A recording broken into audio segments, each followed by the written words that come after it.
자, 여러분 안녕하십니까? 회계학 시간입니다.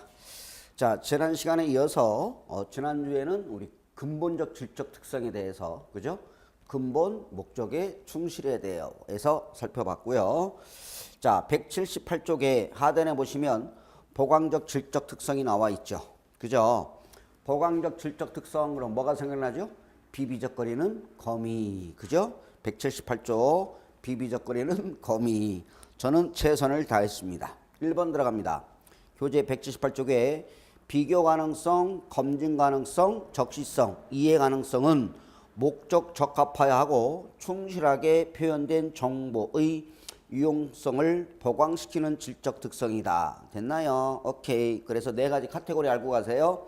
비교 가능성, 검증 가능성, 그 다음에 적시성, 이해 가능성, 비비적거리는 거미 이렇게 되겠고요. 자, 2번 가봅니다. 보강적 1번은 시험에 출제됐고요. 2번은 아직 시험에 출제되지 않았지만 보실까요? 보강적 질적 특성은 그 정보가 목적 적합하지 않거나 충실하게 표현되지 않으면 출제세요. 개별적으로든 집단적으로든 정보를 유용하게 할 수 있다 없다? 없다. 여러분 일단은 근본적 질적 특성을 만족해야 보강적 질적 특성을 이해할 수 있다는 뜻이에요. 그래서 개별적으로든 집단적으로든 정보를 유용하게 할 수 없다. 굿. 그러나 시험에 오답으로 이렇게 나옵니다. 개별적으로는 유용한 정보를 적응할 수 없으나 집단적으로는 정보를 유용하게 할 수 있다. 그럼 OX, X. 됐나요? 시험에 아직 출제되지는 않았습니다. 다시 한번 볼까요? 다시 개념 봅니다. 자, 보강적 질적 특성은 비비적거리는 거미가 있습니다. 비교 가능성, 검증 가능성, 적시성, 이해 가능성. 그죠? 은 목적 적합하고 충실하게 표현된 정보의 유용성을 보강시키는 질적 특성이다. 따라서 이때 보강적 질적 특성은 그 정보가 목적 적합하지 않거나 또는 충실하게 표현되지 않으면 개별적으로든 집단적으로든 정보를 유용하게 할 수 있다 없다? 없다. 오답을 어떻게 판다고요? 개별적으로는 유용하게 할 수 없으나 집단적으로는 유용하게 할 수 있다. 그러면 아웃이에요. 오답이에요. 이렇게 보시면 되겠고요. 자, 그러면 디테일하게 카테고리를 들어갑니다. 179쪽에 보면 자, 비비적거리는 거미에서 이때 비가 뭐죠? 비교 가능성에 대한 설명이 나올 겁니다. 자, 세 가지인데요. 우리 시험에 첫 번째 점하고 두 번째 점은 출제됐고요. 그 다음에 세 번째 점하고 네 번째 점은 아직 출제되진 않았습니다만은 눈여겨보셔야 될 그런 내용입니다. 자, 첫 번째 갑니다. 교재 보세요. 179쪽에 비교 가능성은 정보 이용자가 항목 간에 줄쳐요. 유사점과 차이점. 포인트가 뭐라고요? 유사점과 차이점을 식별하고 이해할 수 있는 하게 하는 질적 특성이다. 이해 됐나요? 오케이. 비비적거리는 그죠? 검이 그랬죠? 요 내용까지는 반드시 숙지하고 계셔야 돼요. 왜냐하면 비교 가능성인데 검증 가능성으로 바꿔놓고요. 그 다음에 적시성인데 이해 가능성으로 바꿔놓을 수 있거든요. 그러니까 반드시 요 네 가지 비비적거리는 거미, 비교 가능성, 적시성, 검증 가능성, 이해 가능성까지 내용까지 반드시 숙지하시기 바랍니다. 시험에 유사점과 차이점 그러면 딱 뭐가 떠올라야 돼요? 비교 가능성 이렇게 보시면 되겠습니다. 됐나요? 유사점과 차이점을 식별하고 이해할 수 있게 하는 질적 특성이다. 두 번째 점 보시죠.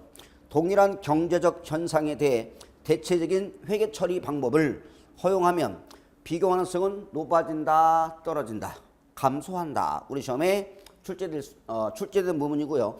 증가한다. 그러면 OX, X죠. 여러분 회계 처리를 다양한 방법을 쓰게 되면 어때요? 비교하기가 어려워져요. 예를 들어서 시가로 평가했다가 원가 평가로 바뀌면 어때요? 비교 가능성은 떨어질 수 있습니다. 그래서 비교 가능성이 떨어진다, 높아진다, 감소한다. 시험에 증가한다 이렇게 나올 수도 있으니까 다시 한번 숙지해 두시고요. 세 번째, 이때 비교 가능성은 뭐예요? 목표. 누가 목표라고요? 비교 가능성이 목표고 일관성은 그 목표를 달성하는 데 무엇을 준다? 도움을 준다. 이해 됐나요? 오케이. 그죠? 누가 목표라고요? 비교 가능성 목표고 일관성을 갖추어야 비교 가능한 정보가 됩니다. 아셨죠? 오케이. 네 번째, 근본적 질적 특성을 충족하면 어느 정도의 비교 가능성은 될 수 있다. 꼭 또 한번 확인해 두시면 되겠습니다. 됐나요? 오케이. 자, 이때 B 끝났고요. 그 다음에 넘어가 볼까요? 자, 하단에 뭐 나왔나요? 검증 가능성. 뭐 나왔어요? 검증 가능성인데, 자, 정보가 검증 가능하려면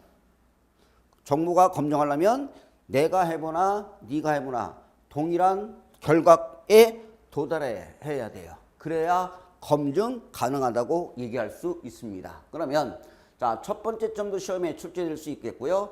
두 번째 것도 확인해 두시면 되겠습니다. 자, 첫 번째 갑니다. 검증 가능성은 정보가 나타내고자 하는 경제적 현상을 충실하게 표현하고 있는지를 누가? 정보 이용자가 확인하는 데 도움을 준다. 역시 우리 시험에 출제된 바 있으니까 다시 자꾸 보면, 그죠? 계속 보다 보면 눈에 익혀요. 그죠? 검증 가능성은 정보가 나타내고자 하는 경제적 현상을 충실하게 표현한지를 정보 이용자가 확인하는 데 도움을 주는 것은 무슨 가능성? 검증 가능성 되겠고요. 자, 두 번째도 시험에 나올 수 있으니까 자, 보셔야 돼요. 검증 가능성은 합리적인 판단력이 있고, 합리적인 판단력이 있다는 얘기 뭐예요? 멀쩡한 애가 독립적인 다른 관찰자가 어떤 서술이 충실한 표현이라는데 비록 완전히 일치하지 못하더라도 의견이 일치할 수 있다는 것을 의미한다. 됐나요? 확인해 주시면 되겠고요. 세 번째, 개량화된 정보가 검증하기 위해서는 단일 점 추정치이어야 할 필요는 없다.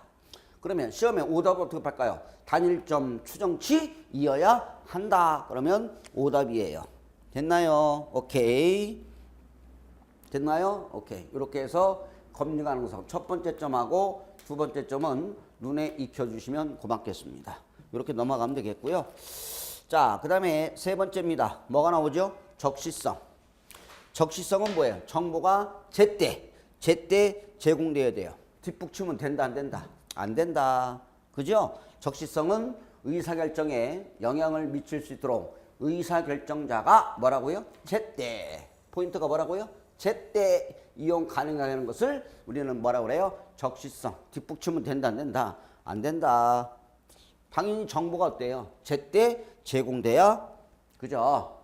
목적 적합하고 충실한 표현이겠죠? 오케이. 이렇게 되겠습니다. 자, 네 번째, 이해 가능성이죠.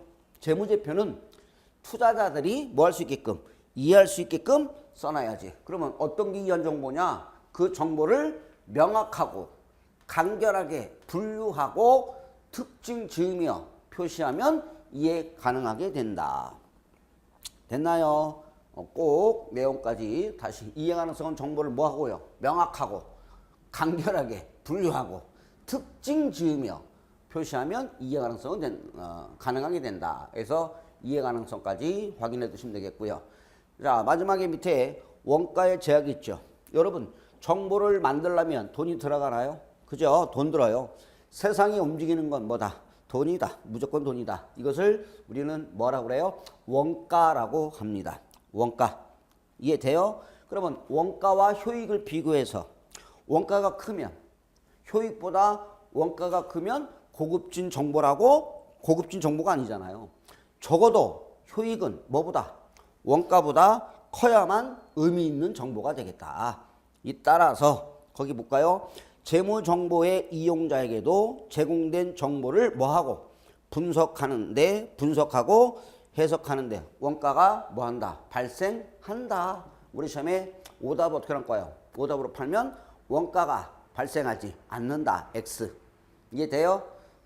예? 재무정보의 이용자에게도 제공된 정보를 분석하고 해석하는 데 돈이 들어가겠지. 따라서 원가가 발생한다. 포인트가 원가가 발생한다. 이것도 확인해 두시면 되겠습니다. 됐나요? 오케이. 자, 하단에 보시면 재무제표에 뭐가 나오나요? 인식이 나오죠.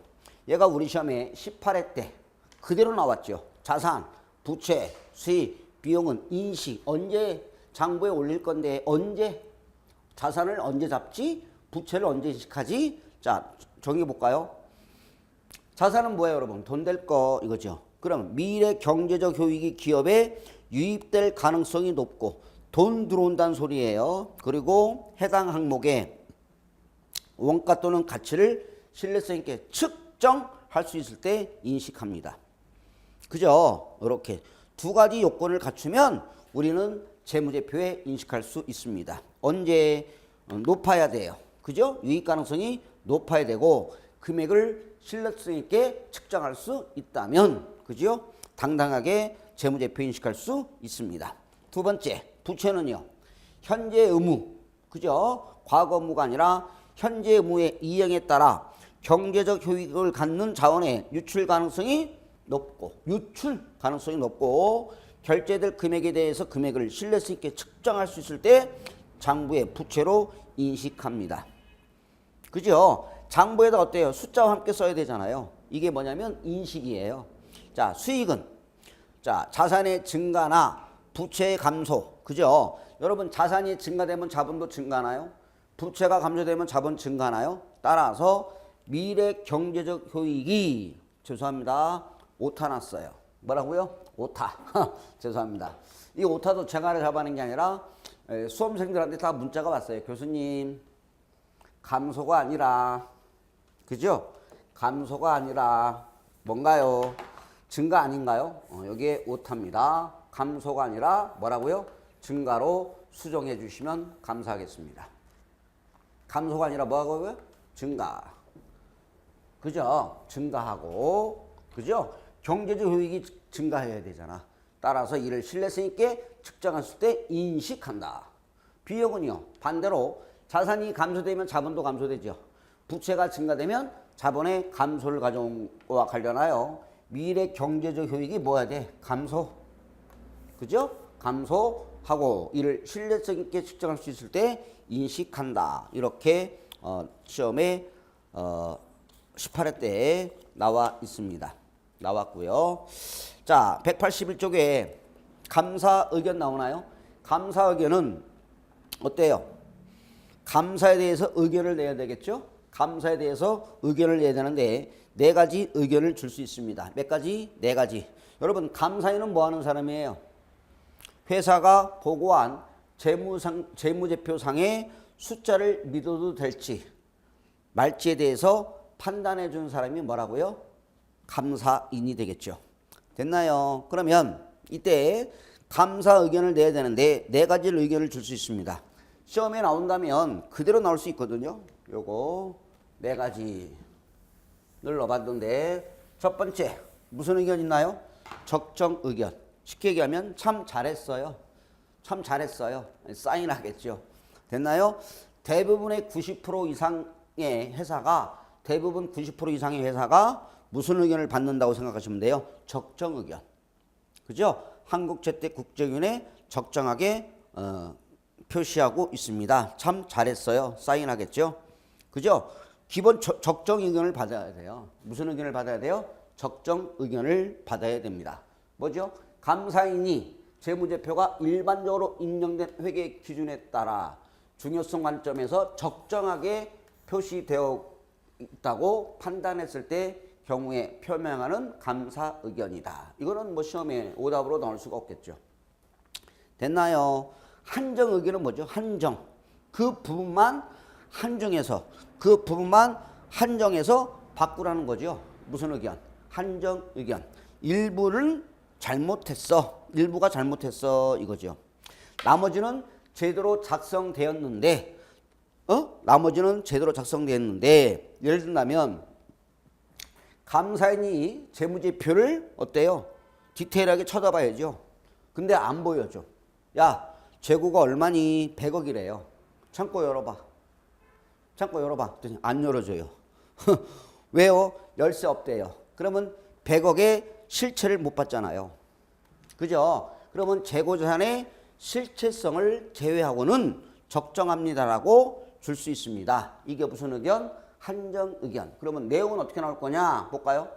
감사인과 경영진 간의 의견 불일치나 감사 범위의 제한으로 인한 영향이 중요하여 적정 의견을 표명할 수 없지만, 그죠? 부적정 의견이나 의견 표명을 거절할 정도로 매우 중요하지 않거나 전반적이지 않는 경우에 표명하는 감사 의견이 무슨 의견이다? 한정 의견. 이렇게 되겠고요. 자, 그 다음 페이지 넘어가 볼까요? 자, 세 번째 적정받고요. 그 다음에 한정. 그 다음 뭐죠? 부적정이죠. 부적정. 뭐예요? 전체적으로 재무지표를 발로 썼어요. 뭘로 썼다고요? 발로 썼다고요. 그러면 제대로 썼다고 볼 수가 없죠. 그죠? 사실은 부적정을 받는 경우에는 잘 안 받아요. 그죠? 부적정 의견을 부적정이 나오면 그 정보는 발로 썼대. 엉망이에요. 뭐라고요? 엉망이더라. 그래서 얘는 뭐예요? 상장 폐지되죠. 그래서 뭐라고 할까요? 읽어볼까요? 감사인과 경영진 간의 의견 불일치로 인한 영향이 재무제표에 매우 뭐하고? 중요하고 전반적이어서 한정 의견의 표명으로는 재무제표의 오도나, 그죠? 불안정성을 적절히 공시할 수 없다고 판단하는 경우에 표명하는 무슨 의견이다? 감사 의견이다. 그죠? 회계 기준에 위반했습니다. 전체적은 발로 썼어요. 이거죠? 전체적인 발로 작성했어. 이게 부적정 의견입니다. 됐나요? 재무제표에 매우 중요하다. 전반적이어서 한정 의견의 표명으로는 재무제표의 오도나 불안정성을 적절히 공시할 수 없다고 판단하는 경우에 표명하는 감사 의견이다. 네 번째, 자, 뭘 보여주나요? 의견 거절을 보여줄 수 있어요. 무슨 거절? 의견 거절. 나는 의견을 표명하지 않겠다 이거죠. 의견을 제시해요, 안 해요? 안 해요. 자, 장부 보여주세요. 언제 하느냐면 장부 보여주세요. 근데 재무제표만 보고 믿으래요. 야, 재무제표만 믿어도 돼. 어떻게 믿어? 까서 봅시다 했더니 자료를 안 보여줘요. 돈으로 해결하라는 얘기죠. 돈으로 어떻게 해볼까 이거죠. 그럼 의견 좀 줘봐. 나는 의견을 줄 수 있어요? 없어요? 없어요. 이해돼요? 그러면 얄짤없이 뭐 시켜요? 상장 폐지시킵니다.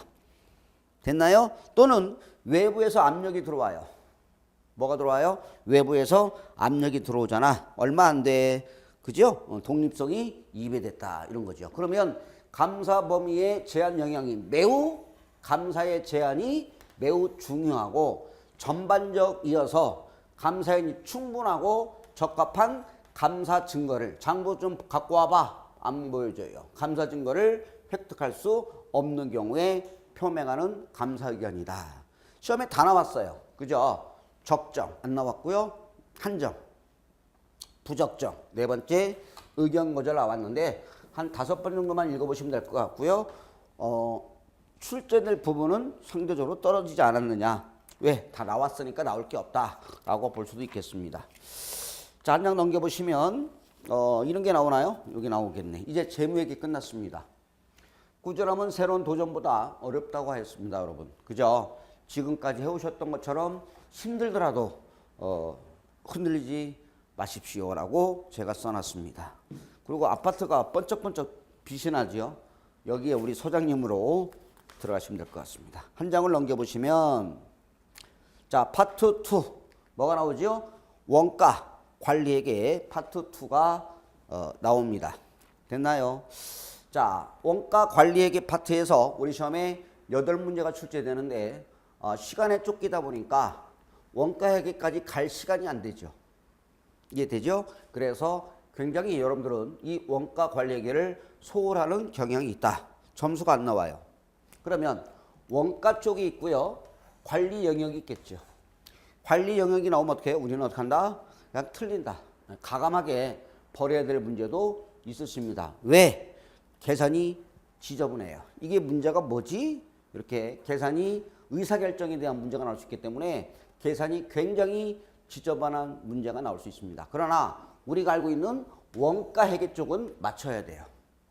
됐나요? 그러면 목표는 16회, 17회, 18회, 19회까지는 원가회계가 8문제 출제되는 7개는 원가회계가 나왔고요. 7 정도로 맞춰야 되는데 그러나 20회부터 21회까지 범위가 넓어지는 경향이 있습니다.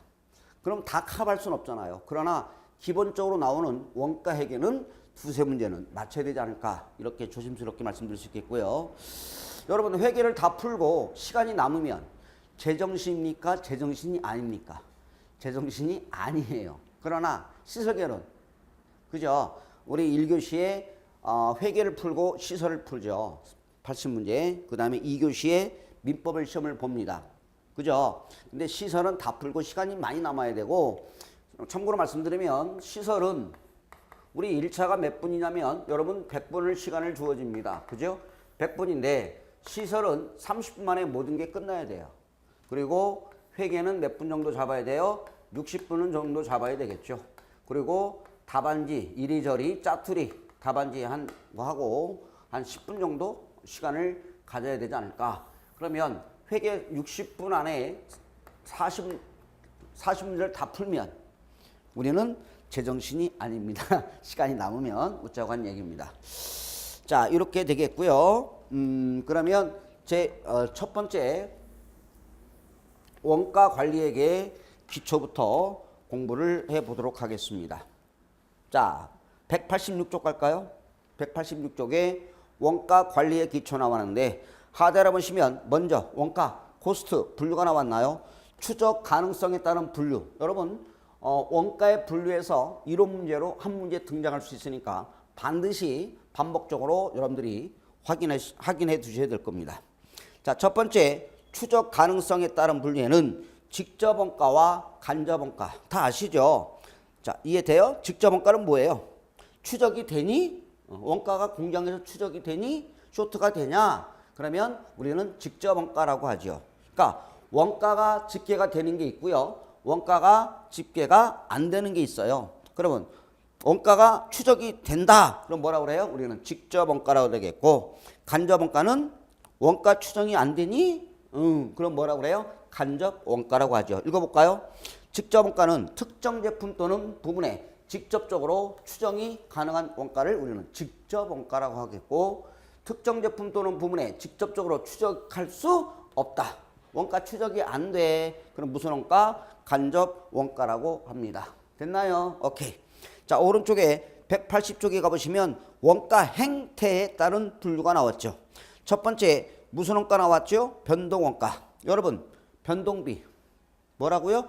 말 그대로 변동한다 이거죠. 말 그대로 변동한다. 많이 만들면 원가가 많이 들어가요. 자, 보세요. 자, 빵 하나 만듭니다.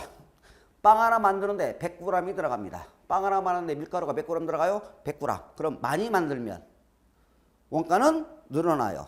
이것을 우리는 뭐라고 그래요? 변동비, 변동원가. 그래서 자, 변동원가 뜻이 뭐가 나와요? 조업도 증감. 여기서 조업도라는 거 뭐야? 업무에 투입된 정도를 업무에 투입된 정도, 조업도. 이때 조업도는 빵의 개수가 될 수 있고요. 빵의 개수가 될 수 있고 작업 시간이 될 수 있고요. 이해돼요? 그럼 빵의 개수 증감에 따라 변동원가 총액은 뭐 한다? 증감하겠죠. 그죠? 총원가는 비례합니다. 빵 한 개 만들 때 변동비가 100원이야 이거죠. 그럼 100개 만들면 10,000원 들어가겠죠. 그죠? 그래서 조업도 증감에 따라 변동원가는 총액은 증감하나 단위당 변동원가는 조업도 수준의 변동에 관계없이 일정한 행태의 원가를 말한다. 그럼 여러분 변동원가 대표적인 게 뭐 있나요? 직접 재료비, 변동비죠. 직접 재료비. 그 다음에 직접 노무원가. 여기서 직접 노무원가는 고정비가 월급이 아니에요. 연봉이 아니라 시급입니다. 뭐라고요? 시급. 그래서 직접 재료원가와 직접 노무원가가 변동원가에 속하겠죠. 됐나요? 그러면 그림을 볼까요? 자, 어때요? 총원가는 조업도가 증감에 따라서 빵의 개수가 증감에 따라서 비례적으로 증가하겠죠. 그래서 총원가는 뭐합니까? 증가합니다. 됐나요? 그러나 단위당 변동원가는 뭐하죠? 일정. 그러면 제가 팁을 하나 가르쳐 드리죠. 시험 볼 때 여러분 볼펜 잡으세요. 자, 볼펜 잡으셔봐. 제가 수업 시간에 누누 말씀드렸죠. 자, 볼펜 가지고요. 제가 그래서 이 막대기를 들고 왔는데, 아니면 집에 가서 비 올 때 우산을 들고 연습하세요. 비 올 때 출퇴근 하시면서 우산을 딱 들고 변동원가와 고정원가를 해볼까요? 자, 여러분 총원가는 뭐예요? 증가합니다. 총원가는 뭐 한다고요? 증가. 이렇게 되겠죠. 그죠? 총원가는 증가입니다. 이렇게 됐나요? 총원가는 증가해요. 여기 뒷부분을 이렇게 톡 치세요. 너무 세게 하면 쳐집니다. 톡 치면 단위당 변동원가는 뭐 한다? 일정. 자, 볼펜 갖고 연습하시는 거예요. 해보셔요. 지금. 자, 볼펜. 총원가는 뭐 한다고요? 증가. 똑 때리면 단위당 변동원가는 뭐 한다? 일정. 이렇게 되겠죠. 총원가 증가. 때리면 단위당 변동비는 일정. 이렇게 한 게 변동원가가 되겠고요. 자, 그 밑에 하단에 보시면 고정원가 나왔나요? 자, 고정비. 다 아시죠? 대표적인 게 뭐예요? 집세 이거죠. 자, 제가 빵 공장에서요. 빵 공장을 하는데 건물을 빌렸어요. 이 안에서 빵을 한 개 만들도 집세는 100만 원입니다. 100개를 만들어도 똑같이 들어요. 집세는. 그죠? 빵 한 개 만들어도 집세는 100만 원. 빵을 1000개 만들어도 똑같이 들어요. 그죠? 그래서 일정한 원가가 발생하겠죠. 뭐가 발생한다고요? 일정한 원가가 발생하겠죠. 총원가는 뭐예요? 빵을 한 개 만들어도 집세, 월세 100만 원. 1000개를 만들어도 월세 얼마? 100만 원. 그래서 총원가는 뭐 한다? 일정합니다. 이해돼요? 오케이. 그러나 단위당 고정비는 조업도가 증가함에 따라서 단위당 고정비는 뭐하죠? 감소 반비례입니다. 조업도의 증감에 뭐한다? 반비례. 조업도가 증가하면 단위당 고정비는 뭐한다? 감소. 조업도가 증감에 따라서 단위당 고정원가는 뭐한다? 감소합니다. 여러분 공장에서 어때요? 물건을 많이 찍어내야 되겠죠? 그죠? 왜? 그래야 나의 단위당 집세가 훨씬 더 떨어지잖아요. 뭐예요? 100만 원 내잖아요. 그럼 뽕을 뽑아야 되겠지. 많이 만들어야 돼요. 그래야 단위당 고정비는 어때요? 훨씬 더 떨어지겠죠. 그러면 선생님 이거는 볼펜 가지고 안 되나요? 돼요. 자, 총 고정비는 뭐예요? 일정. 여기서 스타트 됩니다. 그러면 조업도가 증감에 따라서 톡 치면 단위당 고정비는 뭐한다? 감소. 됐나요? 이렇게 연습하시면 될 것 같아요. 자, 정리하겠습니다. 자, 먼저 변동원가 여기서부터 해요. 자, 총 변동원가는 증가. 때리면 단위당 변동원가는 일정. 총 고정비는 일정. 때리면 단위당 고정비는 뭐한다? 감소. 최선을 저는 다했습니다. 됐나요? 오케이. 이렇게 되겠고요. 자, 마지막 하나만 더 하고 자, 쉬겠습니다. 188쪽에 보면 준변동원가가 있고 준고정원가가 나왔죠. 이것도 시험에 심심치 않게 시험에 출제가 됩니다. 첫 번째 준변동원가. 뭐가 들어가 있어요? 다른 말로 혼합원가라고 되겠죠. 준이 들어가 있어요. 준이 들어가 있어요. 메인이 뭐예요? 변동원가죠. 메인은 뭐라고요? 변동원가인데 앞에 뭐가 들어갔다? 준변동원가. 그러면 얘는 포인트가 뭐예요? 혼합원가. 혼합원가 뭐예요? 고정비와 변동비가 혼합되어 있다는 얘기죠. 기본요금 내고 시작해요. 뭐 내고 시작해요? 기본요금 내고 시작하는 게 준변동원가입니다. 이해돼요? 그죠? 준변동원가. 보세요. 조업도가 0일 때도 고정비는 발생하겠죠. 여러분 전화요금 어때요? 전화 한 통도 안 써도 기본요금 10,000원은 내야 되겠지. 그러면 전화요금 핸드폰 많이 쓰면 어때요? 비례적으로 증가하겠죠. 총원가가 준변동원가는 그죠? 이거 뭐라고 그랬어요? 조업도가 0일 때도 우리 시험 20회 때 나왔네요. 조업도가 0일 때도 고정비 부분만큼의 원가가 발생하며 조업도가 증감에 따라서 비례적으로 증가하는 행태의 원가를 우리는 뭐라고 그래? 준변동원가. 뭐 내고 시작해요? 기본예금, 기본요금 내고 시작해요. 이걸 뭐라고 그래요? 준변동원가. 우리 20회 때 나왔죠. 보세요. 짧게 나왔어요. 준변동원가는 조업도가 0일 때에도 원가가 발생한다. OX. O 이렇게 시험에 출제됐고요. 준고정원가. 고정비에 준한다 이거죠. 뭐예요? 고정비에 준한다. 그럼 보세요. 자, 이렇게 화살표를 보세요. 자, 일정 범위 내에서만 원가 총액이 일정하죠. 그죠? 계단 형태 나타나죠. 자, 관련 범위 내에서만. 여기에 뭐예요? 화살표가 관련 범위 내에서만 원가 총액이 일정합니다. 그리고 일정 범위를 초과하면 다시 고정비 형태로 나타나겠죠. 그래서 계단이죠. 1층, 2층, 3층. 예를 든다면 보자고요. 한 사람이 보세요. 한 사람이 소화할 수 있는 조업도가 한계가 있겠죠. 한 사람이 소화할 수 있는 조업도가 100개라고 생각해 볼까요? 한 사람이 소화할 수 있는 조업도가 100개. 이해돼요? 그러면 한 사람을 더 고용하면 100개에서 200개까지 한 사람을 더 고용하겠죠. 한 사람을 고정하면 고정비가 또 일정 범위 내에서 늘어나겠죠. 그죠? 한 사람이 뭐예요? 소화할 수 있는 조업도는 한계가 있잖아요. 여기까지. 또 한 사람을 고용하면 또 고정비가 늘어나겠죠. 이해돼요? 그럼 뭐라고 정의하고 있나 볼까요?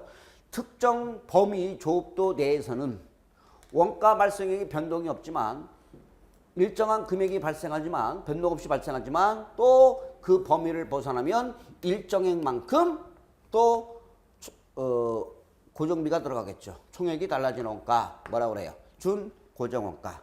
이해돼요? 자, 여기까지 살펴보고요. 좀 시간이 지났으니까 잠시 후에 자, 제조원가에 따른 분류부터 학습하도록 하겠습니다. 자, 여러분 고생하셨습니다. 감사합니다.